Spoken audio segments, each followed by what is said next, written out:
প্রতিদিনের ছোলা প্রতিদিন সেদ্ধ করি না। আজকে একবারে 7 দিনের ছোলা সেদ্ধ করব। এজন্য ছোলাগুলো ভালোভাবে পরিষ্কার পানি দিয়ে ধুয়ে নিয়েছি।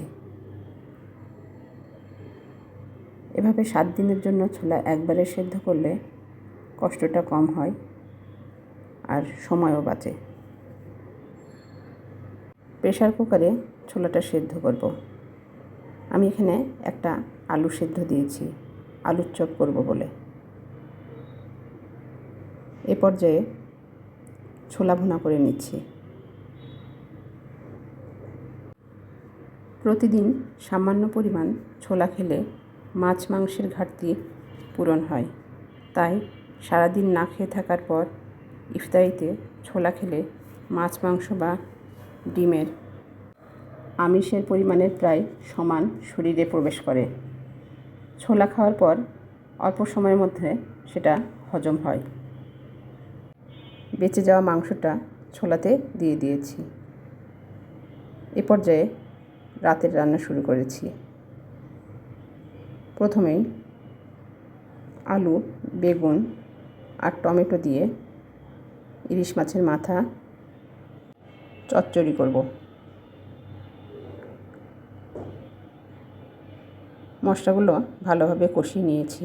প্রথমে দিয়েছি আলু, এ পর্যায়ে দিয়েছি ইলিশ মাছের মাথা। এখানে আমি 3টা ইলিশ মাছের মাথা নিয়েছি। আরেক চুলায় বেগুন ভর্তা করব, এজন্য বেগুনগুলো ভেজে নিচ্ছি। এভাবে ভেজে বেগুন ভর্তা করলে বেশ ভালো লাগে।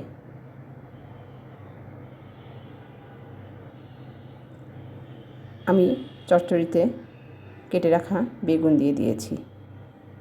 দিয়েছি কাঁচামরিচ ফালি, লবণ, ভালোভাবে কষিয়ে নিয়েছি। এ পর্যায়ে সামান্য পানি দিয়ে ঢেকে রান্না করেছি।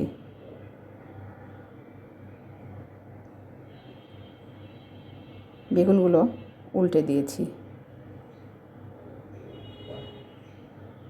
ঢাকনা খুলে দিয়ে দিয়েছি টমেটো কুচি। টমেটোগুলো ভালোভাবে কষিয়ে নিয়ে আবার ঢেকে রান্না করেছি। বেগুন ভর্তার জন্য শুকনো মরিচ আর পেঁয়াজ কুচি ভেজে নিয়েছি। তো আজকে আমার রান্নার ভিডিওটা কেমন লাগলো? ভালো লাগলে আমার চ্যানেলটা সাবস্ক্রাইব করবেন। সবাই ভালো থাকবেন সব সময়।